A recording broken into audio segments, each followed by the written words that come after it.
Welcome to the Observe Day podcast, the show where we celebrate the days that matter. From holidays to meaningful observances, we bring you inspiring conversations, stories, and ideas to make each day count. Whether it's raising awareness, learning something new, or simply sparking joy, this is your space to explore the calendar in a whole new way. I'm your host, Wisdom Okonkwo, and I'm excited to share today's observance with you. Let's dive in. In celebration of World's Philosophy Day, we explain how timeless wisdom meets modern reality and how philosophy continues to guide our choices, ethics, and leadership in an increasingly complex world. My guest today, Commander William C. Spears, is not just a military leader, he's a warrior philosopher, a submarine warfare officer in the United States Navy.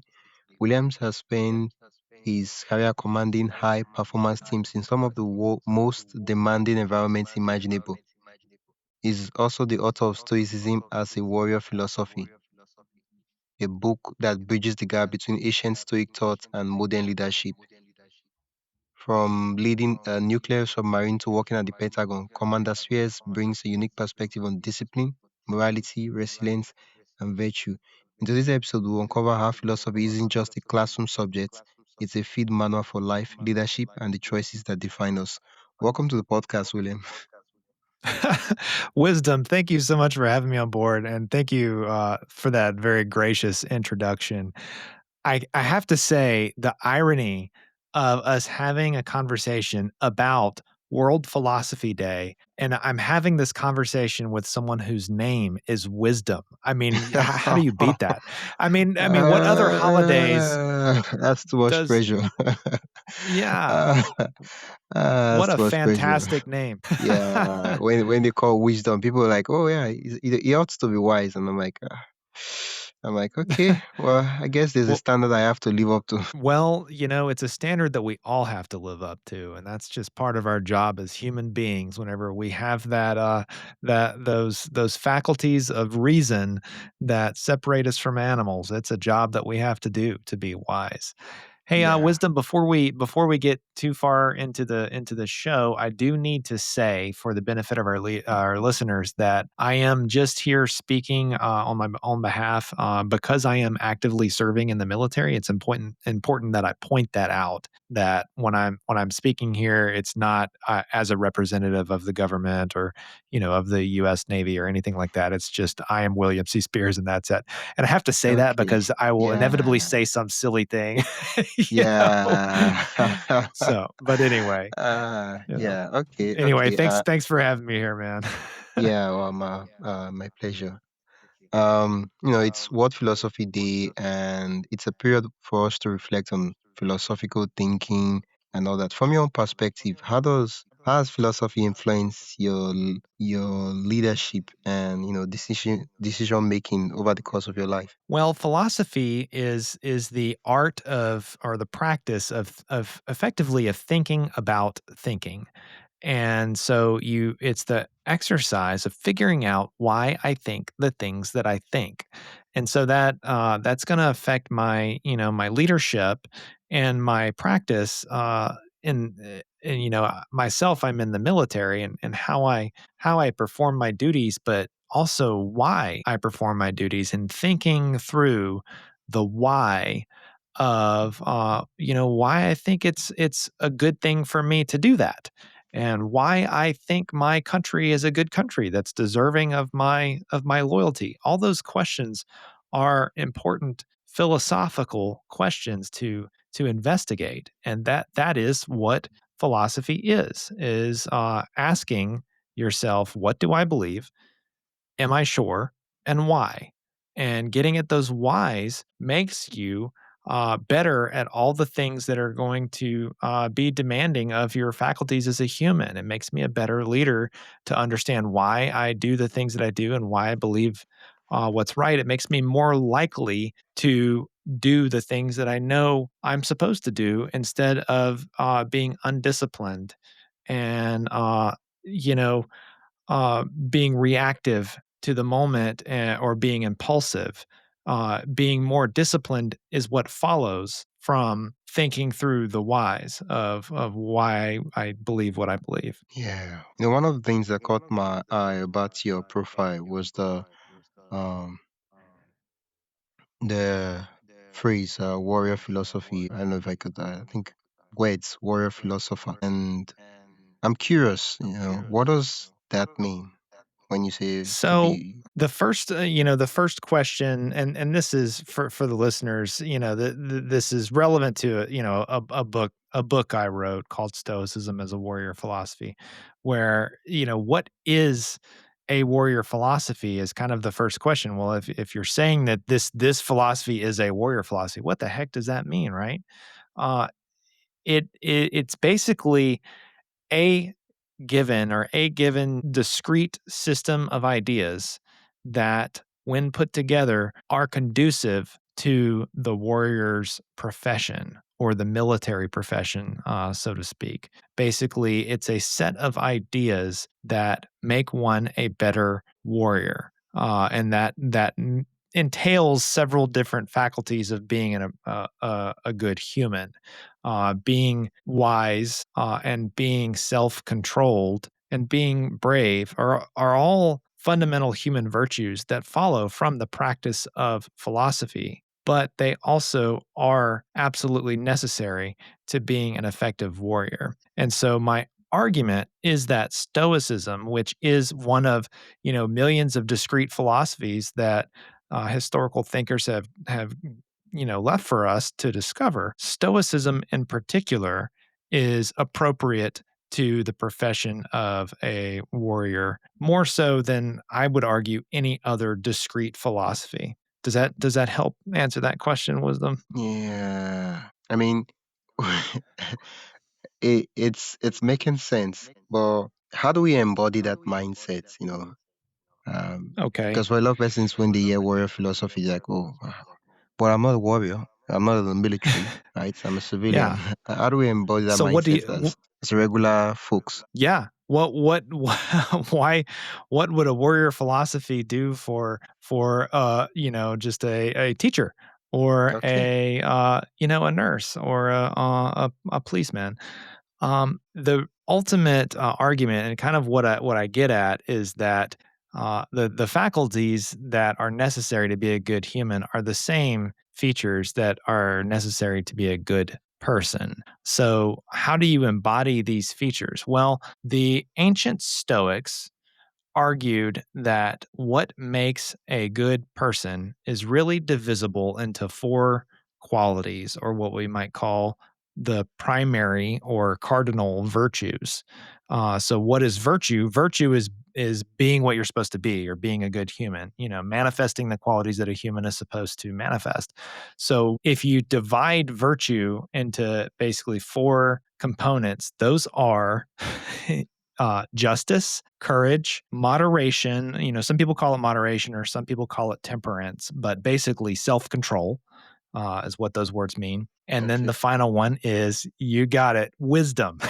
you know? So, wisdom, uh, courage, moderation, and justice are the four cardinal virtues. And what makes those virtues special is that all of the other desirable qualities in a human, be it generosity or magnanimity or self-control, or anything that you want a human to be, are going to be some combination or some derivative of those four cardinal virtues. And those virtues do not reduce any further.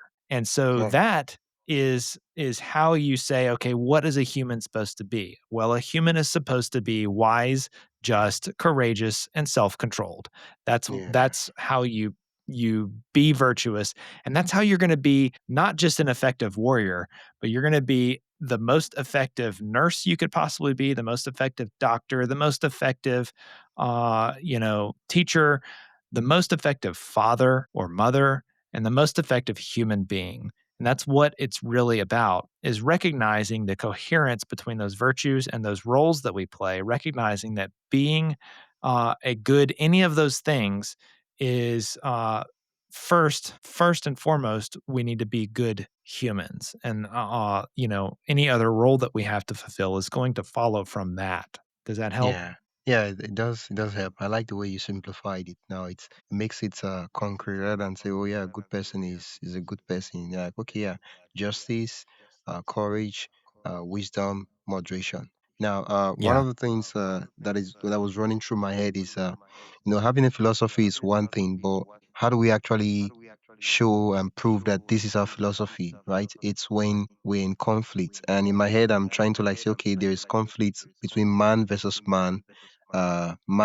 himself, man versus nature, and I want us to pick either of those scenarios and see how these virtues would apply. Sure. And you bring up a good point in that there is conflict between these ideas, just as there's are conflicts between individuals. And philosophy is the act of sorting those things out, finding out what ideas I might be harboring, what ideas I have inside of me that are conflicting. And if they are conflicting, I've got to figure something's wrong. I should be all my ideas, my beliefs should work together and reinforce one another. They should not conflict and undermine one another. So if there is some dissonance in between the various ideas that I'm holding, then I've got to sort that out. And that's what the exercise of philosophy or the practice of philosophy is identifying those conflicting ideas and eliminating the falsehoods or the conflicts, eliminating some, something's wrong. Now you asked, like, how does that map onto the conflicts between human beings? That's a tough one. Before we dive deeper, I'd love to invite you to join the Observe Day newsletter. Every week, I send you highlights of upcoming observances, creative ways to celebrate, and behind the scenes extras from the shows. It's the perfect way to stay inspired and never miss a meaningful moment. Sign up today at observeday.com/join. That is observeday.com/join.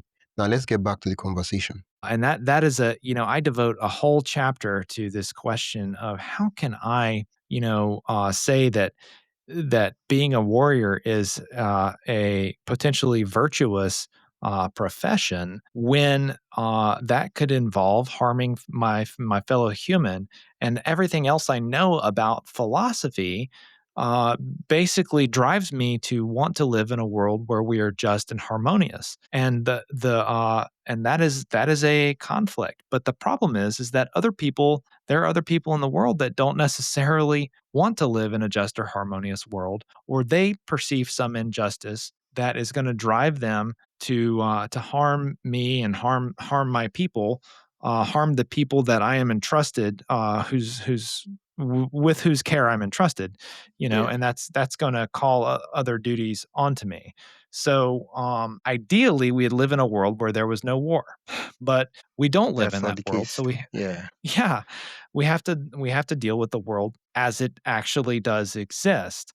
But uh, the Stoics, for example, in the Stoic philosophy, I might be a member of this nation, I might be a citizen of the United States, but I'm also a citizen of the world, and I'm a citizen of the human species, Yeah, and of that is humanity. arguably the higher, that is what I should aspire to, is to belong to that human species and be a fellow citizen with all my other humans. But the problem is that we live in the real world and there are actually conflicts. uh, Um, and so, how do you reconcile that? Well, the way you do that, the way that Stoic philosophers would look at that morality of warfare, is that all wars are in effect civil wars. mm, So I can basically say, I look at the history of my own country, and there was a civil war, in a previous century where half of my country basically decided that it didn't want to be part of the other half, and it wanted to split off and have some, harbor some pretty awful laws and standards that needed to go and needed to be eliminated. They were never just. And so I can argue that the American Civil War was justified. It was justifiable for the Union to fight the Confederacy in the American Civil War, and they had to sort that out. And unfortunately, that involved citizens fighting citizens, which it had to be done. and it was awful. And Yeah. you know, arguably, ideally, we move as a species toward a world where that kind of thing happens less and less and less. And instead of settling our differences with guns, we settle them with words and Yeah. with agreements. That's what we want to progress towards. But we're a long way from getting there. So we still need warriors in the meantime until we do get there. Yes. But being a member of the species and being a citizen of the world or a citizen of the species does not relieve me of my responsibility to be a citizen of my own country any more than it relieves me of the responsibility to be a member of my family. Yeah. I can be a member of my family and a citizen of my country and a citizen of the world all at the same time.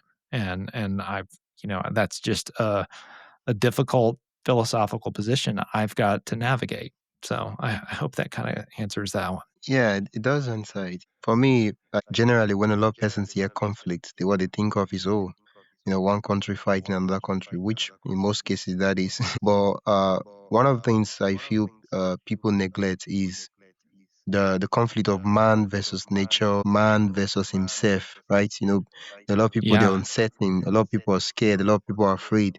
These are battles that are happening deep without anybody even knowing, but they go on to affect even the conflict itself. We've seen instances where countries go into war just because the leaders themselves they had their own personal battles. When I mean personal battles, they had their own um they were scared, they were afraid, and so because of that, it led them to going into war, which wouldn't have happened in the first place if they overcome their own personal conflicts. Does that make sense? Yeah. The analogy you have of man having conflict with himself is very intriguing. That's not one that I have really explored very much. And man's conflict with nature, one would hope that man lives in harmony with nature. you know, that's where you want to be, but uh, it depends on how you define nature. If nature's snakes and jungle and animals that are coming to eat you, well, maybe you want to defeat that. you yeah, know? yeah, and then the the natural disasters, earthquakes, Oh tsunamis, yeah. and all those Yeah, other things. that is those are the terrible events of of nature. It really depends on how you define it. This is one that's that comes up particularly in the Stoic philosophy. A key tenet of the Stoic philosophy is that man should live in accordance with nature, and that is part of what virtue is that you live in accordance with nature. But what does that mean?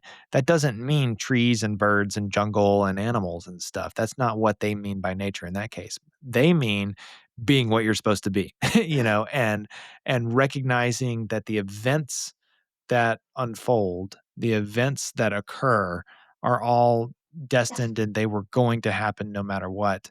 And so being able to accommodate to that and recognize that fate is unavoidable, and you don't complain about it. You don't complain about the roll of the dice. You just you figure out what your next play is, or what your next move is, and you keep moving forward. That's what it means to live in accordance with nature in that worldview. So I would argue the idea of man being in conflict with nature is a different definition of nature, if that makes any sense. Yeah, yeah, yeah. Makes sense. Makes sense. I feel that every day we all have our own versions of things we're dealing with, right? Things Mhm. battles we're ignoring, battles we're succumbing to, battles we're fighting, and then sometimes, you fight today and yeah, it's like a never ending war where, you know, you attack and, there's a there's a very massive defeat, and then you're like, okay, let's retreat, we'll go again tomorrow. We'll go and get done. And for, you know Yeah. for me, like that happens, so like, okay, yeah, yesterday that was devastating, but tomorrow is another day. Yeah, I mean, it never ends, but you almost have to look at the previous day as almost a different person, because that past event or that past moment is so far beyond our control, our ability to do anything about, that it might as well be some other person. you know, we exist in the present. Whenever I Yeah, say I am going to do this thing or I think this thing, myself as a deciding moral agent, I exist in the now. And whatever thing I have done in the past might inform my appropriate actions, or it might influence what I should do. Like I might have a debt, or I might owe someone an apology, or something like that. But I can only act upon my situation right in front of me yeah, as a yeah, as a, as a deciding person.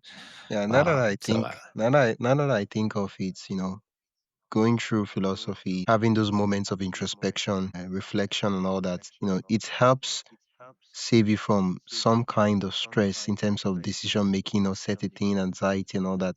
Because for a lot of persons, we don't even know what we want. And the reason being is we've not really spent enough time to ask ourselves, okay, last time I did this, what happened? These are the patterns I've noticed in my own life. Okay, why do I do this, right? And such that when you're offered a decision, choices, right? You're like, okay, yeah, of course, definitely, this is what I would do, right? Without even thinking about it because you already know what you want, rather than saying, no, I don't really know. Should I go for this or should I go for this? yeah, and you have to kind of develop uh, what you should do, and this is just what humans do. We develop patterns. We recognize patterns in what works and what doesn't, and sometimes that's intuitive before we necessarily think through it. Yeah, and Uh, now that I look at it, philosophy in a way does seem like science, because in science you do experiments. For most of us, we're learning something new about ourselves every day. Like it's not like we have this manual and blueprint of who we are given to us why we were born. It's more like, okay, yeah, I did say that thing. Yeah, it wasn't that scary as I thought it would be. That's something new. Add it. Notes to self. Yeah, well, actually, science is actually a kind of philosophy. Today, we think of philosophy and like religion and science as like three different things, but that's a fairly recent development, actually. As it happens, back the original philosophers were the keepers of all knowledge. Whether that's scientific knowledge. I mean, back in ancient Athens, for example, I mean, this was before the scientific method was developed. That came about in the Middle Ages from Francis Bacon. you know, Yeah, the and whenever someone has say a physicist or a professor of engineering or whatever, they're going to have a PhD degree. If you call someone doctor something, they have a PhD. Well, what that PhD stands for is doctor of philosophy. you know, yeah, philosophy is nothing if not, that basically up until very recently you called a scientist a natural philosopher, because there's someone who asks questions and develops answers about nature, nature. and Yeah, that is what science is a methodological approach to uh, figuring out how nature works. Whereas what we think about as philosophy today, which kind of encompasses things like ethics and metaphysics and all that, that's asking questions about how we think and how what we believe is right and wrong and why we believe that, or how the nature of reality. Are we really locked into our destinies? So I've talked about Stoicism and like kind of ancient uh, Hellenistic philosophies, or like the old Greeks, you know, but we shouldn't pretend like that's even scratching the surface of what philosophy writ large contains. I mean, philosophy is just enormous. I mean, there are, millions of philosophies in the world, and every individual is ultimately going to, develop their own based on their own experiences and observations and yeah, preferences. That yeah. Wisdom. What is the philosophy of wisdom? I don't know. I can't Yeah. put you on the spot like that. It's your Wow. show, but The when the way you just to just say explained like it and broke it down, individuals, it are reminded me going of to this quote develop their that own philosophies the ultimately, man and I hope that your listeners who do that as well. can you Yeah. hear me? Can you hear Anyway, me? what's that? Can you hear me? Kenyan? Can you hear me? Oh yeah, I can hear you. Okay. I said you breaking it down just reminded me of the quotes that the man who does nothing but think has nothing but thoughts to think, and it just reminds me that all philosophers in a way are scientists because you have to like put all your thoughts, your theories, your conclusions, and test it with the world and say, okay, yeah, this is it. But what happens, right? Other than if not, you just be in a void of hypothetical world and just be thinking and nothing but thoughts. Yeah, I agree with that. And really, the test is putting it into action. And Yeah, how does all this thinking come into being? What is it? What is it? What does it become? What is the good that is done from all this thinking, if not how it's reflected in my actions? yeah. Wow. No, it's lovely having a chat about philosophy, and I'm really glad that you accepted my invitation to be on the podcast. Um, I appreciate uh, your invitation. I love having the opportunity to talk about these things. yeah. And I'm glad that we're celebrating this day. Like, I didn't even know, wisdom, I didn't even know that there was a World Philosophy Day Wow. until you brought it to my attention. Yeah. Wow. Um, I did prepare a lightning round to just to spice up the episode. It's a set of quick fire Uh-oh. questions that require quick fire responses. You ready? Uh-oh. Man, like, all right, listeners, like, wisdom did not prepare me for this. All right, let's go. uh, okay. A philosopher you would have dinner with, living or dead. Epictetus, the ancient Greek, or actually ancient Roman, former slave philosopher. He was a Okay. he was a he was a former slave that became one of the most important philosophers in history, and his experience in slavery deeply influenced his philosophy later, having to do with later, ownership and moral autonomy. He's an excellent philosopher. Anyway, you can keep going. Okay. What's one stoic principle everyone should live by? That which is honorable is useful. Basically, if it is not honorable, it is not useful. And that actually comes from a Roman philosopher named Cicero. Hmm. Oh, oh. And I'm curious, what does it mean to be honorable? To do what is right as if you're being observed by your own moral conscience. Basically, imagine that you're being watched by someone whose respect you really desire, someone who you really respect. Picture, imagine that that person is watching you and behave in that way. And that's basically going to be behaving in accordance with your own moral conscience. That's Yeah, being honorable. yeah. Well, thanks for sharing that. What's a book or idea that changed how you see the world? The book I would recommend is by the Roman philosopher named Cicero. It is called De Officiis, or translated to On Duties. And it's one of the most important works of philosophy in history. It's been around for for a long time. It was actually the third book ever printed on the printing press. That's how old and important this book is. But it's called On Duties by Cicero. Well, what's harder, leading people or leading yourself? You can't do one without doing the other. I would say, that's probably not the question that you were looking for, but if you do the one, I would say you can't lead. You have to lead yourself before you can effectively lead people. And but leading people, you're never going to get there if you're not leading yourself first. And by leading yourself, I mean obeying yourself and doing what you should do, which is self-obedience. And that's Yeah, that's captured in that virtue of moderation. yeah. Well, what's one daily practice that keeps you grounded? Journaling. I can't recommend enough to write down your thoughts. And it doesn't need to be a work of art, it doesn't need to be a work of literature. It's just the exercise of writing what you're thinking, and just it can be as simple as what you did that day. And it doesn't need to, you can just burn it later. It doesn't matter. The exercise of writing it out engages a different part of your brain than the brain of just thinking about it. Whenever you write things, you think about them differently, and it forces you to confront your thoughts and to figure out why you think what you think and why you're doing what you're doing. And you will come to conclusions in the process of journaling that you would not otherwise have thought. So I just can't recommend it enough. Wow.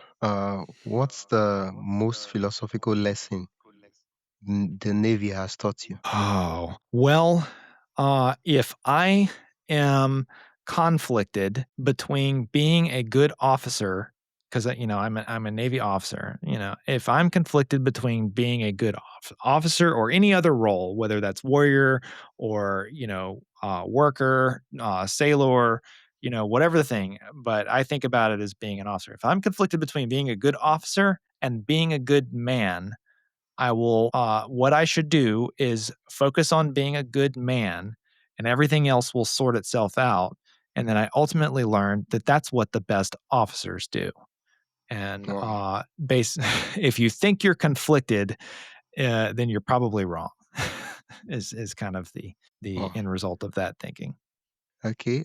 Finish this sentence. A true leader is someone who Is what he is supposed to be. true leader is someone who is what he is supposed to be. Wow, that's supposed. Yeah. So here's why I mean that. The leader is going to demonstrate what right looks like, what a member of the group is supposed to be, and by extension, what the group is supposed to be. So I've noticed whenever on ships, for instance, the crew of a ship is going to take on the personality traits of its cap, Yeah. and this is true in kind of any group that you're in, and that's a profound responsibility for the leader.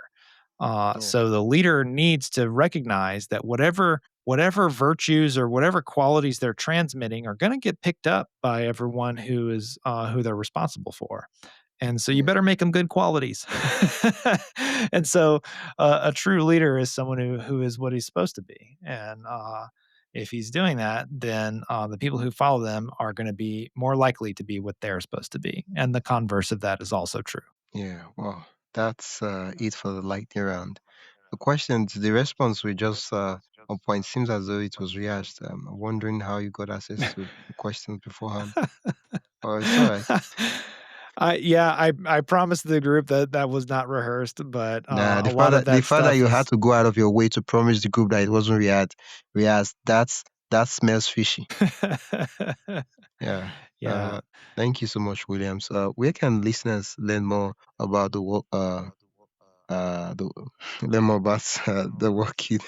I was about saying learn more about the work you do. I just realized that you're not here as a representative of the Navy. Where can listeners connect with you? Yeah.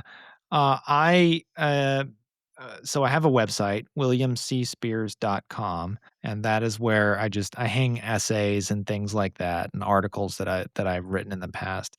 But if the kind of ideas that I'm talking about resonate with you, you might like my book. The book is written for the military, but it has ideas that might be relevant to people who are not in the military as well. And it's called Stoicism as a Warrior Philosophy: Insights on the Morality of Military Service by William C. Spears. So I hope that some people in your audience might derive some value from that. Yeah, well, thank you so much. I'll add all the relevant links to the description so listeners can click and just go directly to the site. It's been an absolute Yeah, that'd be delight chatting with you, fantastic. Williams. Okay, wisdom. I really have enjoyed. This has been a fun conversation. You were hard. These are some tough questions, man. uh, These are questions. These are questions that humans have been dealing with for thousands of years, and that is why the ancient philosophy is so good. Is because I don't like to talk about politics and stuff like that because it's not going to be important tomorrow. It's yeah, all stuff people are going to forget about. These ideas that we're talking about were relevant 2,000 years ago, and they're going to be equally relevant 2,000 years from now. Yeah. These are the real truths that get to the core of what it means to be a human being. So thank you very much for having an opportunity to and providing an opportunity to talk about those things, Yeah. wisdom. You're welcome. It was a great conversation, and I'm glad you accepted the invitation to be on the podcast. All right. Well, take care, man. Yeah. That's it for today's episode of the Observe Day podcast.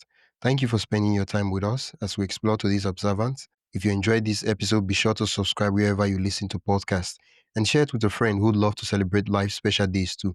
Don't forget to join the newsletter at observeday.com/join for more observance stories, tips, and updates. Until next time, keep finding meaning in every day.